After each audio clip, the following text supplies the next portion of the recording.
Welcome, everyone, to episode 2 of the Can You Hear Me podcast. I'm Rob Johnson, former Chicago TV news anchor and now president of the communications consulting firm Rob Johnson Communications. And I'm Eileen Rochford, CEO of marketing strategy and public relations firm, the Harbinger Group.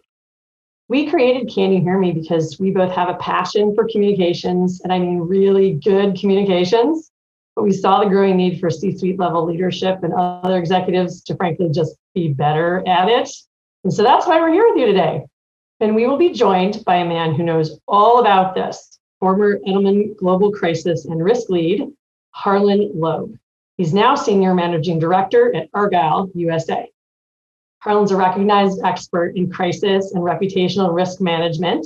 He has extensive experience in global crisis preparedness. He has developed a reputational risk resilience model for corporate officers and their boards. He's worked across nearly every industry sector in existence, representing clients such as Dow Chemical Company, Kraft, GE Healthcare, Harley Davidson, CME Group, Mitsubishi Corporation, and SC Johnson, among many, many more.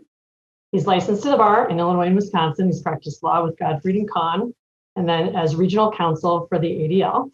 He's also a professor of crisis litigation and the Court of Public Opinion at Northwestern University Law School, and a lecturer and Ford Scholar at the Kellogg School of Management.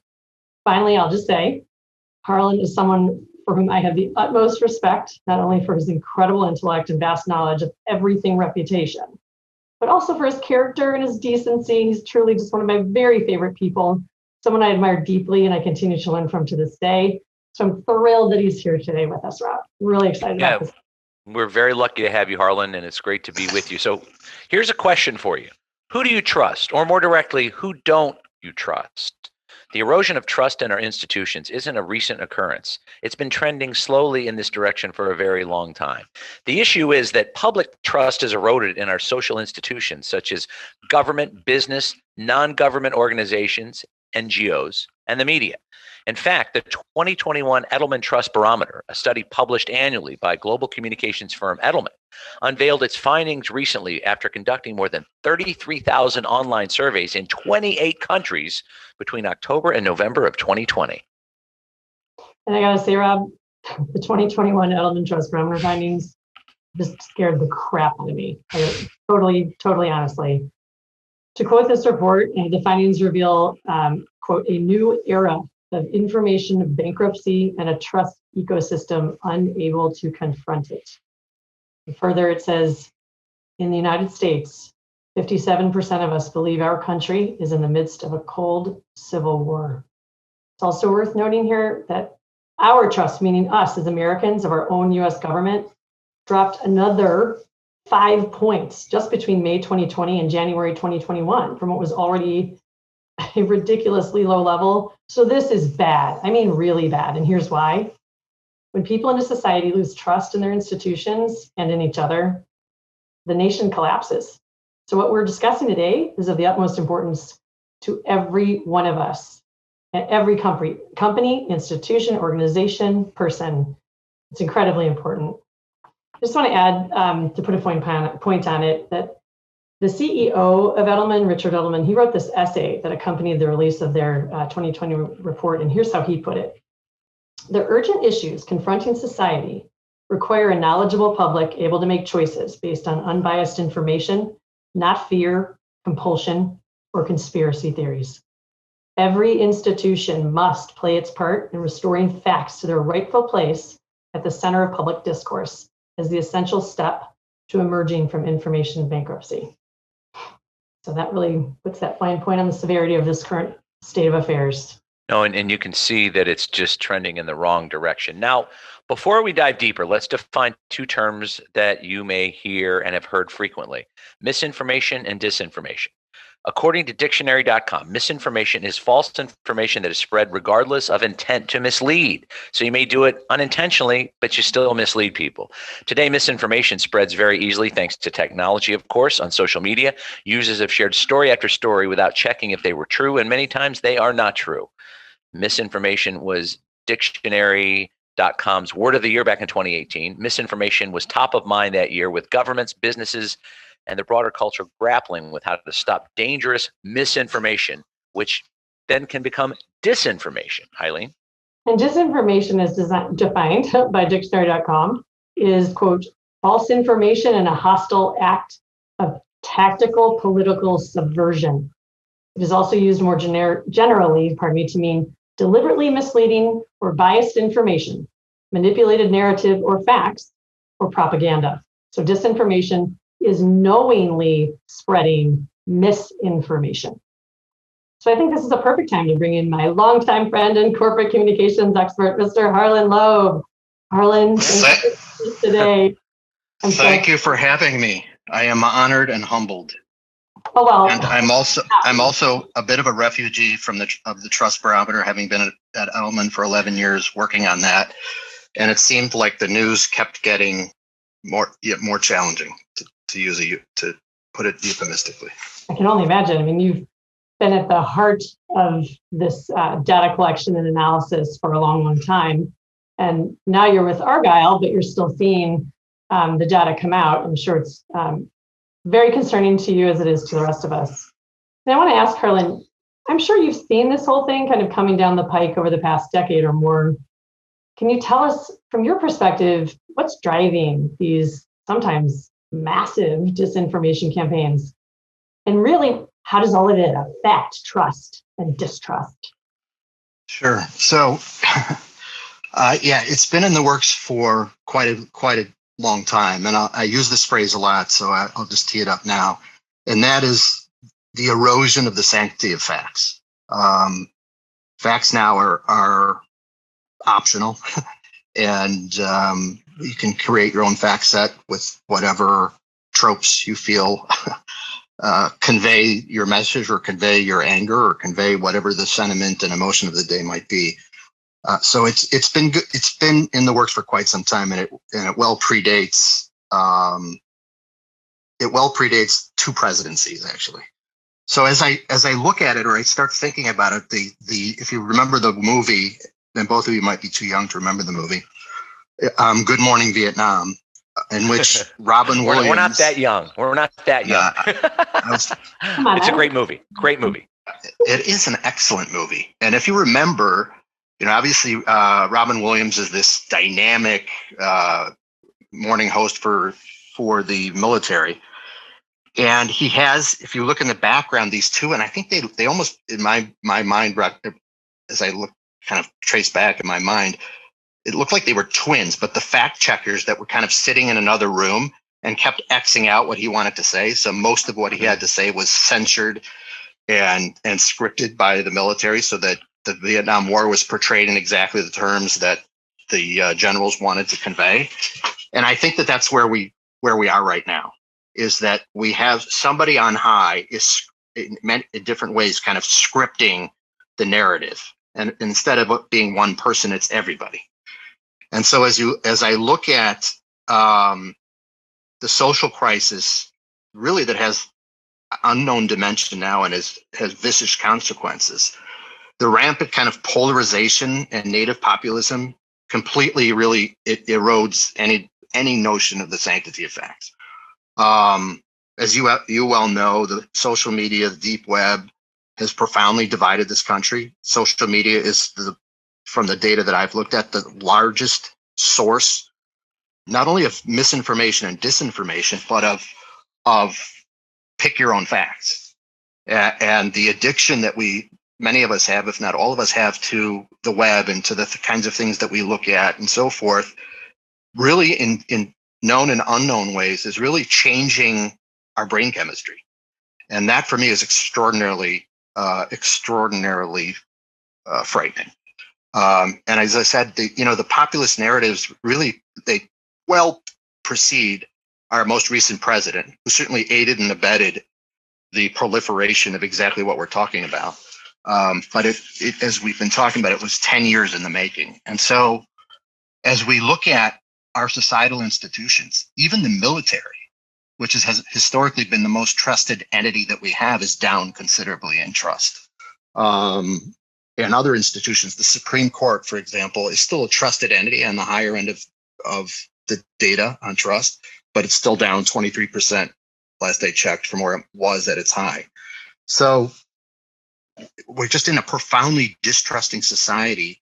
And as we'll talk about, looking at the avenues for change, I think is incumbent upon all of us, particularly in the United States, and is possible. It's within reach, as I believe the majority of Americans are just kind of watching what's happening, but believe in the sanctity of facts and believe in civil society, but just don't know where to go and how to activate. So I do think that there is hope, particularly in light of shows like this and the opportunity to discuss exactly these challenges that we're confronting that seem insurmountable. I do believe that there's hope.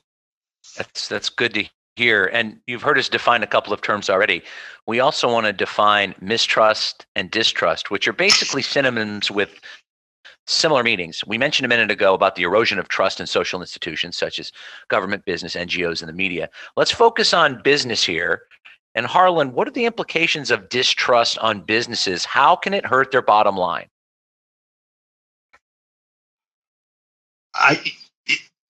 In some cases, companies that are profoundly distrusted, there's what I would call private activism. There's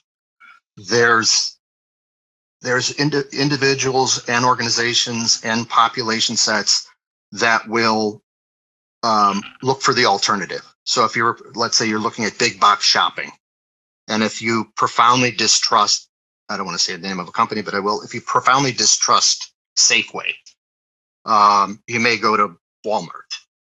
So they look at, so if there's an option, obviously they'll pivot. If there's an option and it's no more expensive, and they'll make a pivot. What I see happening is consumers in particular, what I would call transactional trust. They trust the specific transaction or encounter that they're involved in. So for example, if they're investing in Pfizer stock, which has been doing well lately given COVID, if they invest in Pfizer stock, they don't really need to trust Pfizer. They trust it in the stock price. So it's a transactional trust, which is fragile because as soon as stock goes down, they become concerned, although Pfizer's has done very well. So I do think that there's transactional trust amongst largely U.S. And beyond, but U.S. U.S. in the context of how and in what ways do they still have trust. But again, as I say, it's a transactional trust, which I think is fragile. And they don't really need to pay attention to some of the hiccups in the road that many of these companies have had. And what winds up happening, and this is where I think the trust and distrust collides. And I'm certain you guys are familiar with Purdue Pharma and all their the histrionics that have gone on there. So if you look at Purdue Pharma, they were making billions of dollars essentially creating opioid addiction, which I see as a vivid example of the sources of distrust, which is Oxycontin and some of these opioids are necessary and people depend on them. But when you begin to exploit it for material gain, and you begin to engage in distrust and mistrust campaigns, which they certainly did, you're really aiding and abetting an addiction to opioids.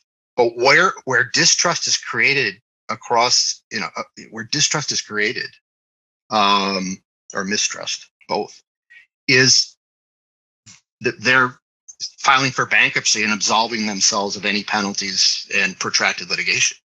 They have privileges. These big, large companies that are larger than life have privileges, in many ways granted to them by our Congress and Senate and political leaders, to engage in those kinds of things where kind of the average company just can't.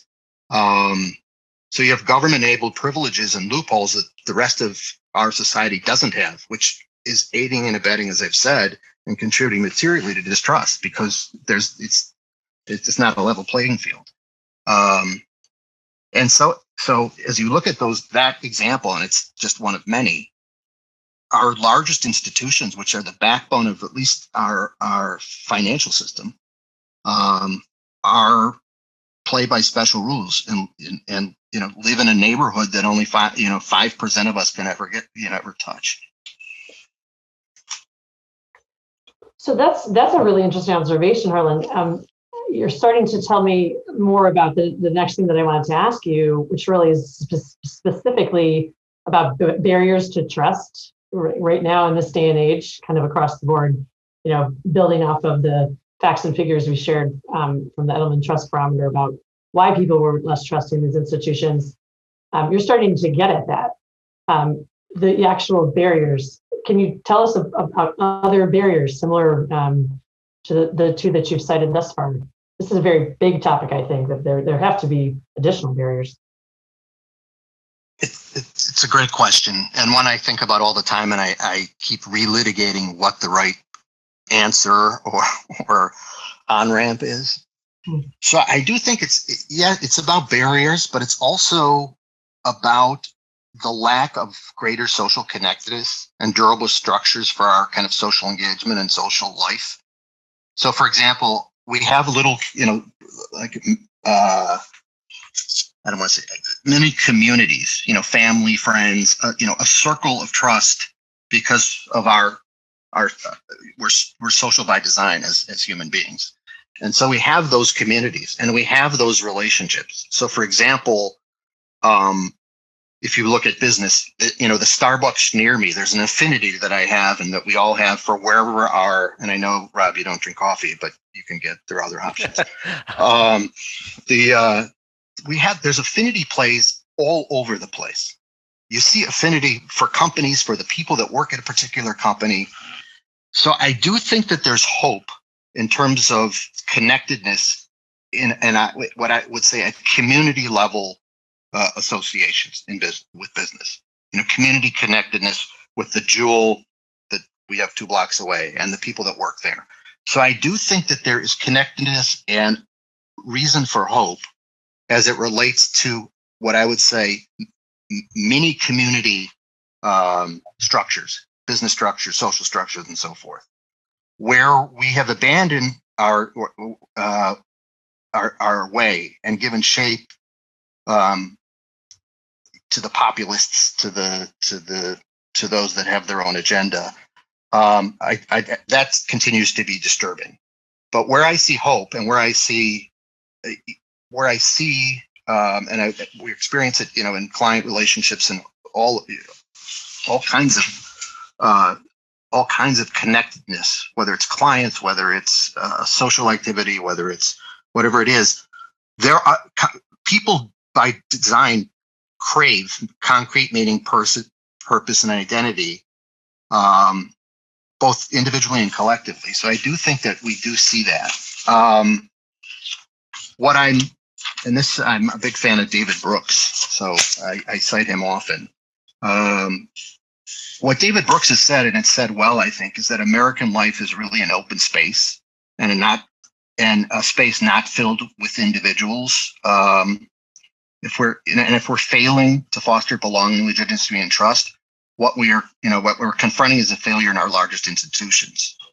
And if you look at that, and this is where I think one of the largest sources, if not the largest source, of not only misinformation and arguably disinformation, but the biggest source of mortgaged trust, profoundly mortgaged trust, is our Congress, candidly. And because they're using their bully pulpits to really play out on candid camera, if you will, Rob, their frustrations of their core constituencies. Instead of working through the institutions, they use their platforms really to raise the profiles in what I would consider our out of control culture, and it just feeds the beast. And I think that is amongst the most dangerous sources of distrust that we have. Is just a Congress and a government that is profoundly distrusted and mistrusted. Yet people are consuming what it is that these Congress, particularly with a very divided Congress and Senate, they're putting out tropes that are just feeding anger and populism. And if you can be angry, you must be angry. If you can be outraged, you must be outraged. I mean, that's, I think, one of the largest sources of distrust. And I do think where we're going to need, Eileen, to kind of roll back is to say, okay, let's localize this. Let's localize. If we begin to kind of put the dots on a map or put together an XY grid. If you localize, you'll see promise for sure. Well, and I think you're giving people the red meat that they want. And you're while you're sitting here talking about all the problems, and the problems are many, I'm glad that we're sitting here also trying to come up with solutions as well. For those of you who aren't sure what you're listening to, this is the Can You Hear Me podcast. Rob Johnson, Eileen Rochford, and our special guest today, Harlan Loeb. Thrilled to have him along. So I think everybody's becoming more familiar, especially those in the C-suite and leadership positions, about the term ESG, which is environmental social governance, which are a set of standards for a company's operations that socially conscious investors use to screen potential investments. Now, it's basically investing in companies that are doing good in and for society. So how focused, Harlan, should companies be on this now? It's a thing. And how tripped up can a company get if it's walking the walk, but it's not, or it's talking the talk, but it's not walking the walk? Excellent question. So ESG, as I understand it, really started out as kind of an investment structure, a Wall Street framework for investing. Query whether there was, bottom up, top down, and side to side, really commitment in reshaping the way in which social governance is constructed and construed. And I do think that we're still in a state of kind of a toggle between those that really say, this is the opportunity where we need to be servant leaders. And this is the opportunity and the framework to do that. And then I think there are others, particularly in the financial services space, where their governance, if you will, their governance standards and their governance commitments are rock solid. But if you look at retail or consumer, really truly consumer focused entities and others, most of them really struggle with governance and have the social part down pretty well, and the environmental part, at least in what they say, down pretty well. And so for a concept, or a framework, I should say, that was really conceived as a capital markets play, it does hold, I think, considerable potential for boards and leadership teams to define themselves. It gives boards and leadership teams and the opportunity to take this and define purpose, which is a struggle for many companies. If they say, well, what is your purpose? Why do you exist? What are you doing that has purpose? What is your social good? Many can say, for example, we talked about Pfizer, they're providing absolutely profoundly necessary vaccines and saving lives and thankfully in the wake of COVID's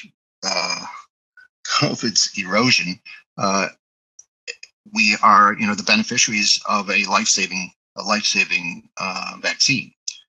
On the other hand, that's social good, that is social purpose, but what else, what other accountabilities are there in the ESG framework?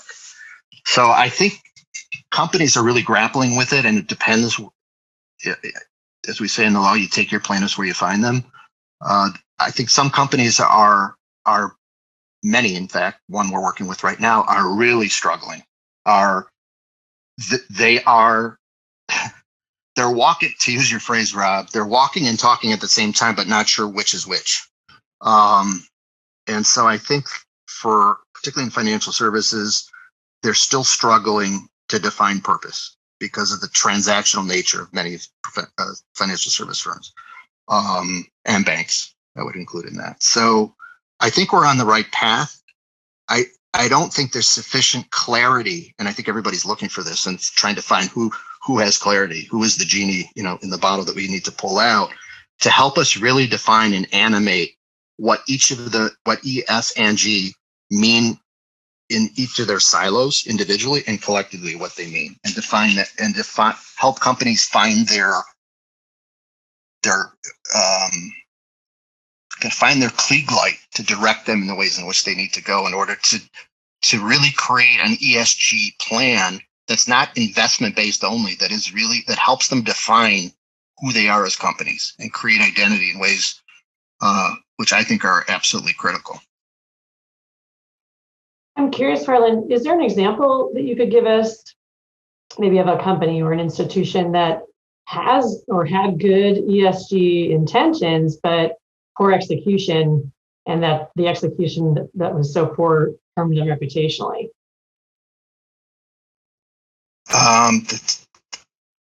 So again, there's a number. I'm trying to avoid clients here.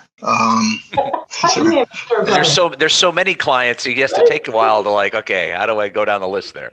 No, there are two right now that are just they're kind of like, I don't know. I'll use the expression. They can't find their fanny with two hands on this. They've got the governance part down. I'll use this. They unbelievably ironclad in governance.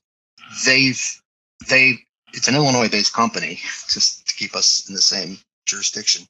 It's an Illinois-based company, a wonderful company that very few people have heard of. They don't have any real presence online.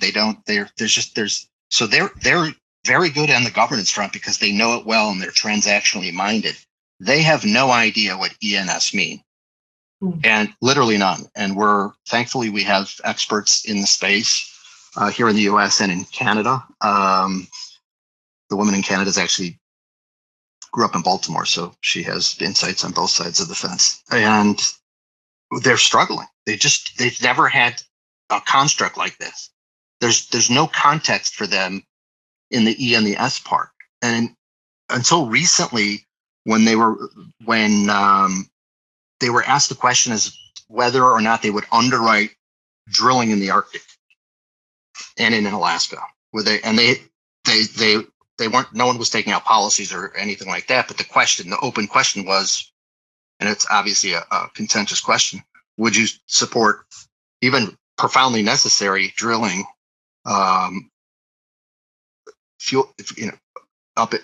near Alaska and in the Antarctic? And they didn't know how to answer the question because they had no framework in the E and the S part to have a context for what defines how they vet that question.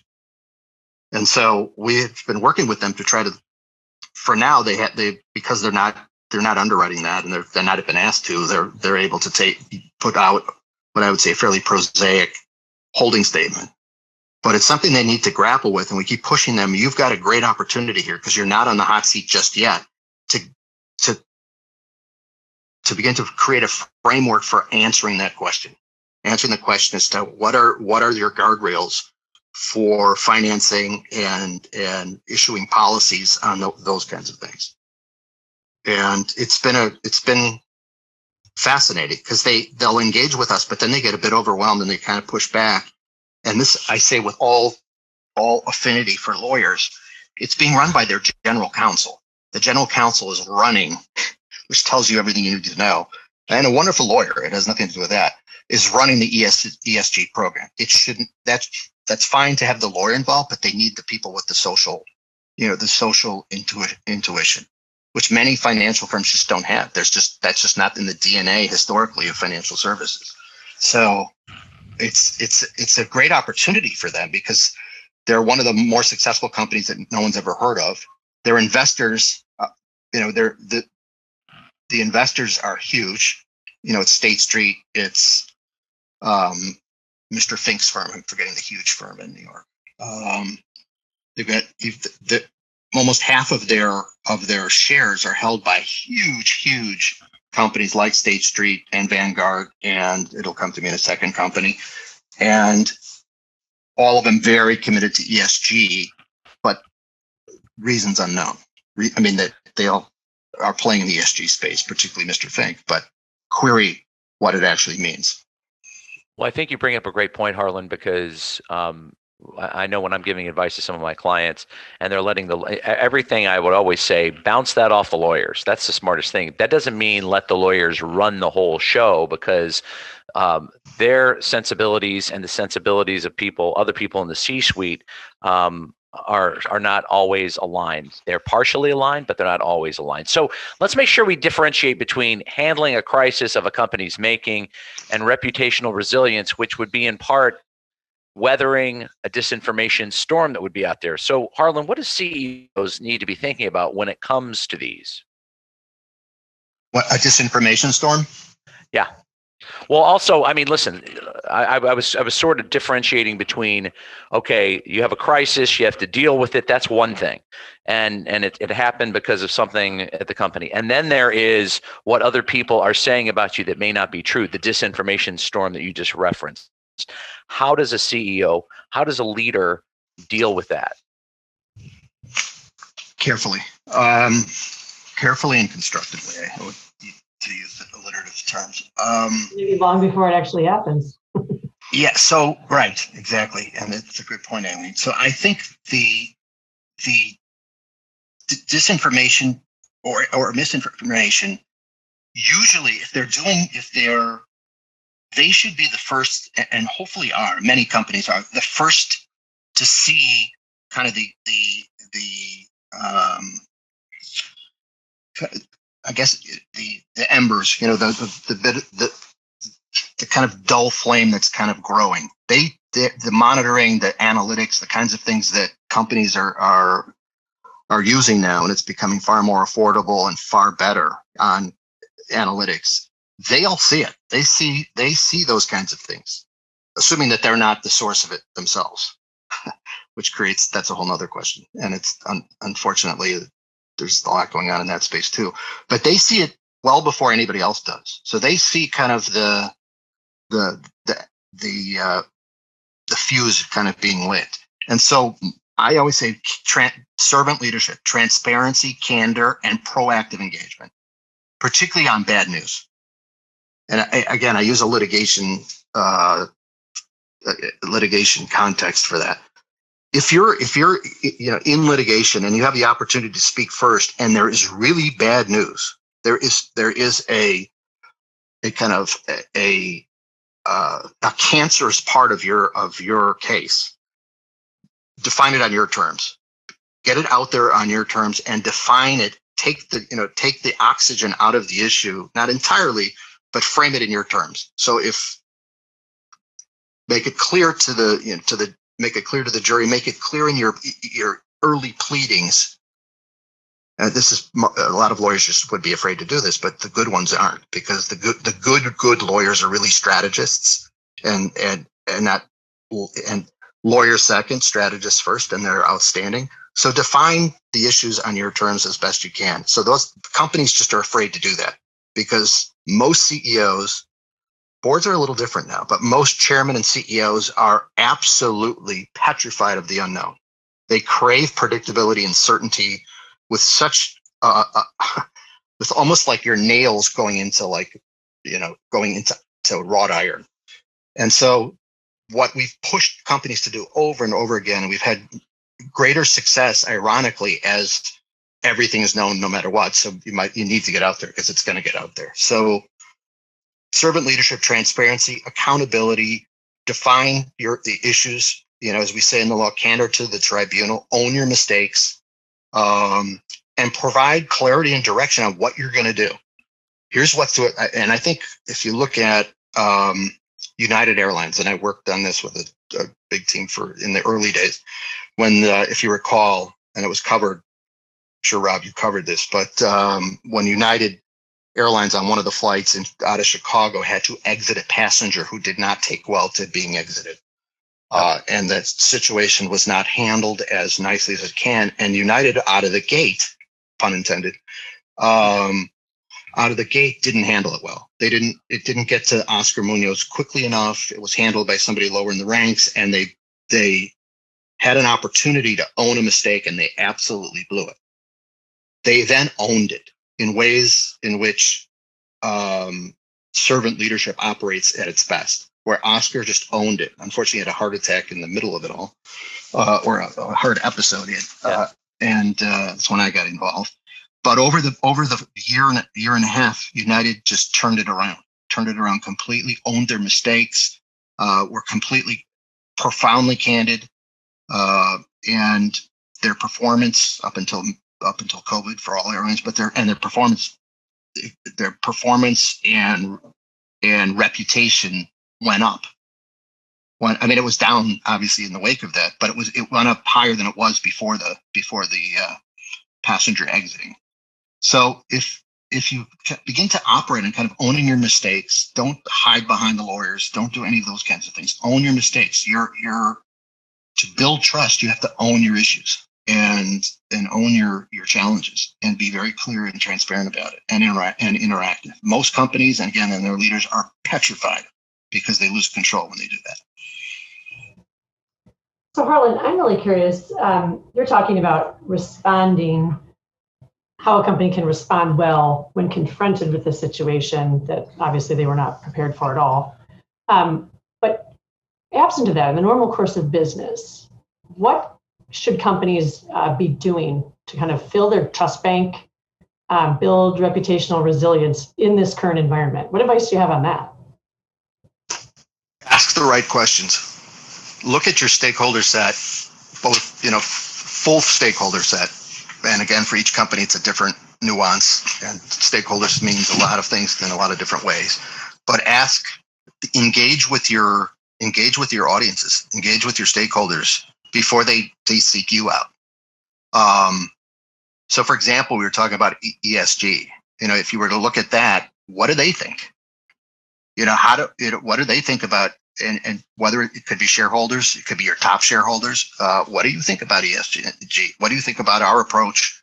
How are we integrating strategy with risk? Is this working? What do you think?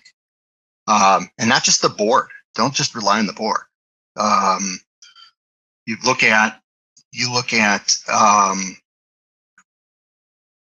does a company, and this is really hard for companies, and there's a lot of data on this. So as a side note, almost every company I know, if it's doing well, is in some form of transformation. Most companies don't recognize early enough that constant transformation is just the way in which our capital markets and most, I would even say small cap on up companies have to look at the world and have to look at the changing dynamics of everything we've talked about and more of our operating environment.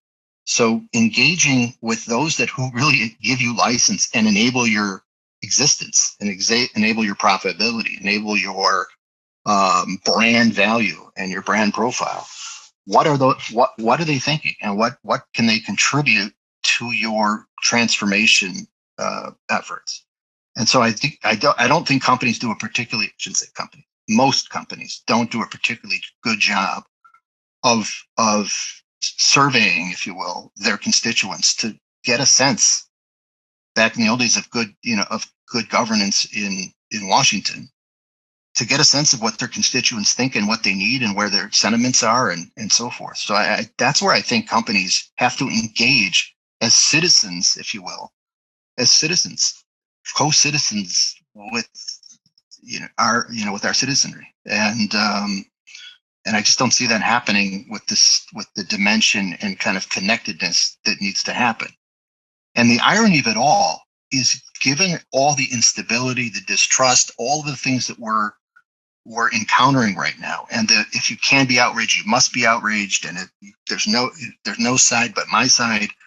Now is the time for companies to begin to engage and take, and kind of dial down the anger Geiger counter. So I do think we see good CEOs do that. Good CEOs not only talk to their board, but good CEOs, and Oscar Munoz used to do that, will show up at the airport and ask passengers how they're feeling about United and tell them, I literally using the word, BS out loud. I don't want that. I want you to tell me what your experience has been. That's what he did in the wake of the United issue.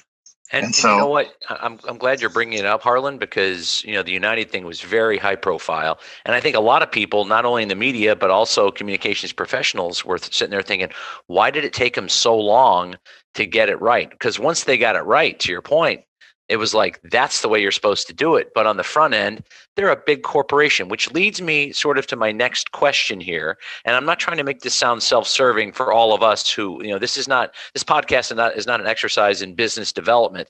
It's an exercise in sort of learning best practices. But I've found, and I'm sure Eileen and Harlan, you found as well, that there's a challenge getting people and companies to be self-aware enough to understand that they need this help. They're so focused on the bottom line sometimes, and here's what we need, it's right in front of me. Sometimes this need isn't something that's right on their plate necessarily. It should be. So how do you get these companies to understand that in this day and age, especially with social media, especially with disinformation and misinformation, that this should be a priority for company X?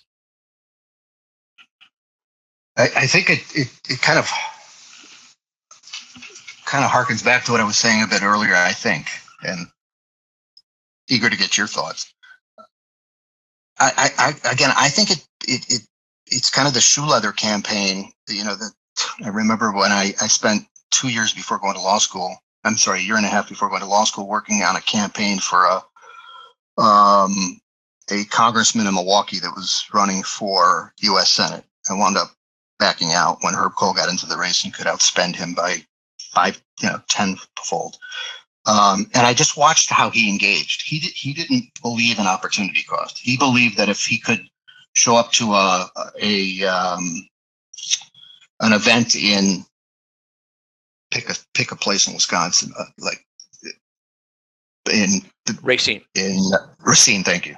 Yeah. That was very close. I was thinking of the ones way up north. So if in Wisconsin, we could be in Racine, Wisconsin for the event of some organization, and then at the same time drive up to Eau Claire, Wisconsin to be with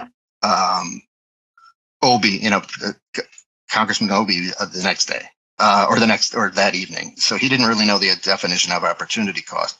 So I look at companies, I don't care what size they are and how well they think they're doing and how ivory tower the chairman or CEO might find themselves. Humility and engagement with your stakeholders, because of the point I made earlier, because we're in a constantly transforming society now more than ever, because it's very difficult to get a sense of where your constituents are in any moment, because it's fluid and it has increasingly fluid and skeptical and so forth.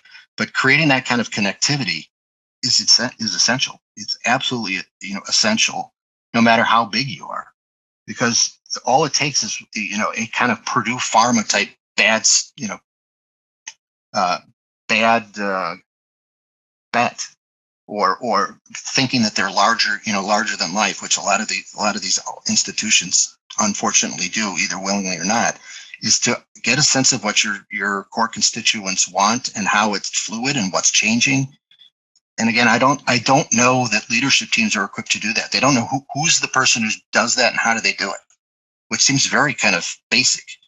But I do think that we're always talking about, depending on what the crisis of the hour, crisis of the decade are these new, I remember, new governance structures, or when Me Too hit, they were starting, and I did a ton of work in the Me Too space, bringing on new people in companies to deal with those kinds of things. So every time there's a bit of an issue, there's somebody who comes in as kind of the czar of that challenge or risk, instead of looking more holistically at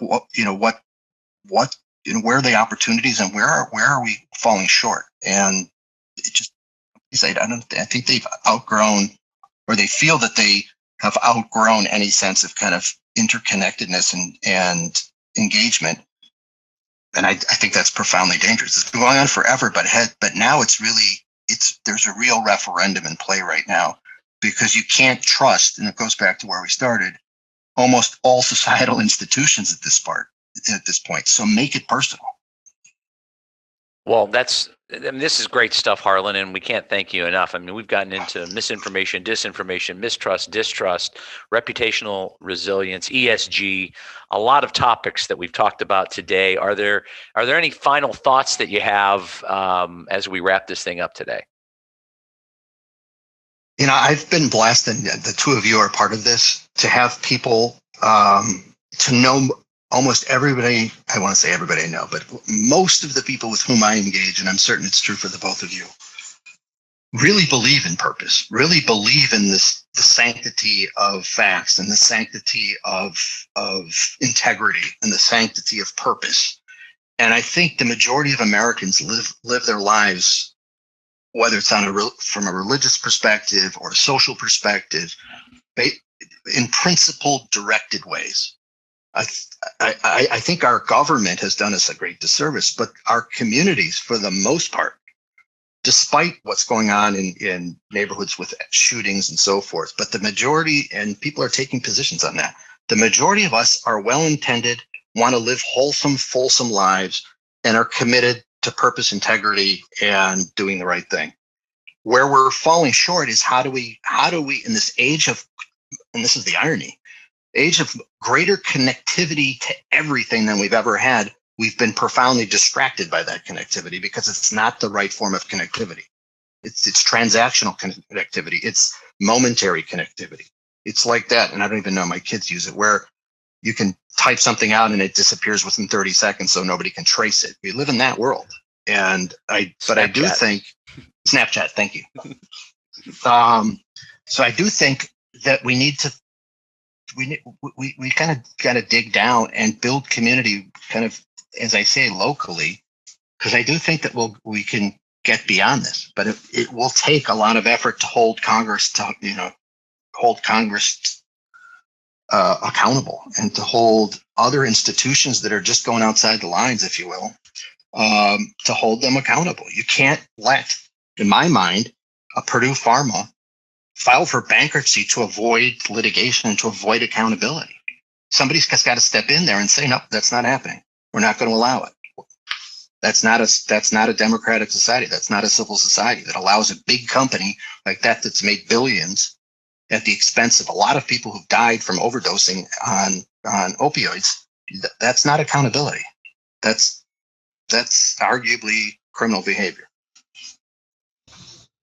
Well, I appreciate and applaud the glass half full perspective here, and agree with you that we can dig deep here, and there's a brighter future ahead, but we all have to work together. I totally agree with you, and thank you for that perspective, Harlan.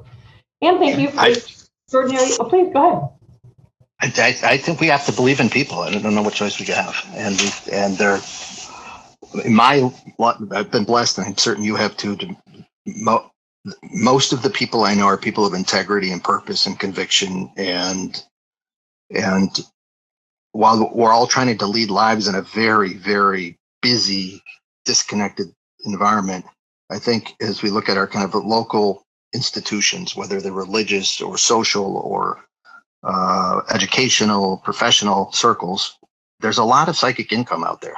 A lot of, as my dad used to say, psychic income out there to keep us encouraged and keep us focused on those that are doing the right thing, and those that think and engage in ways that we're used to. I think it's a profound minority of our public that's driving. It always is.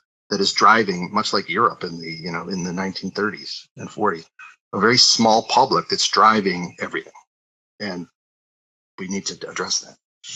Yes, we absolutely do. Well, thank you. This has been an extraordinary discussion on what I think all of us agree is this vital topic for C-suite executives and business leaders. They need to consider all of this when it comes to managing their companies through this really new set of value propositions that have profound implications for all of us and for every organization.